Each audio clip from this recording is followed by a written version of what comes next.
തിരുവേഗപ്പുറ വിളത്തൂരിൽ അജ്ഞാതന്റെ കുത്തേറ്റ് യുവാവിന് പരിക്കുപറ്റി. സംഭവവുമായി ബന്ധപ്പെട്ട് കൊപ്പം പോലീസ് അന്വേഷണം ആരംഭിച്ചു.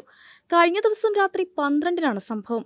തിരുവേഗപ്പുറ വിളത്തൂർ സ്വദേശിയായ രതീഷ് ഈ സമയം വീടിന് പുറത്തിറങ്ങിയപ്പോൾ ഒരാൾ വീട്ടുമുറ്റത്തുനിന്ന് പതിഞ്ഞു നിൽക്കുന്നത് ശ്രദ്ധയിൽപ്പെടുകയായിരുന്നു. ആരാണെന്ന് ചോദിച്ചപ്പോൾ ഇയാൾ രതീഷിനെ ആക്രമിക്കുകയായിരുന്നു. ആക്രമണത്തിനിടയിൽ രതീഷിന്റെ കൈക്കും കഴുത്തിനും കുത്തേറ്റു. വിവരമറിഞ്ഞ വീട്ടുകാരെത്തി രതീഷിനെ വളാഞ്ചേരി നടക്കാവിൽ ആശുപത്രിയിൽ പ്രവേശിപ്പിച്ചു. കൈക്കും കഴുത്തിനും പരിക്കേറ്റ രതീഷ് ചികിത്സയിലാണ്.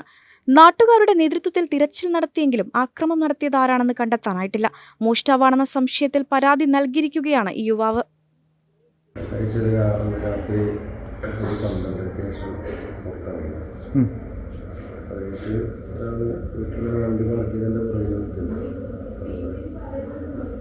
ചെന്നപ്പോൾ പെട്ടെന്ന് കൈകൾ വെച്ചിട്ട് വീഴ്ച കയ്യിൽ തട്ടും ചെയ്ത് കഴുത്തി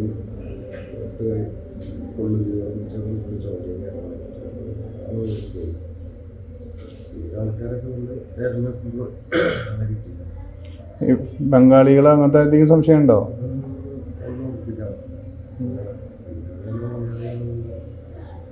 നിങ്ങളാളെ വ്യക്തമായി കണ്ടില്ല? അതായത് കണ്ടു, പക്ഷെ പെട്ടെന്ന് നിങ്ങൾ ഉന്തിട്ട് ചെയ്ത് വീശ ചെയ്ത് കയ്യൊക്കെ തട്ടിയാണ്. തട്ടുമ്പോൾ കഴുത്തിൻ്റെ ഈ ഫ്രണ്ടിൽ പോയിട്ട് ബ്ലഡ് വന്നു. എന്നുള്ളത് ഇവിടെ പിടിച്ചപ്പോൾ നമ്മൾ കൈ ചോദിക്കുന്ന ആ ബ്ലഡാണ്. ഇത് നമ്മൾ ഓടിപ്പോയി.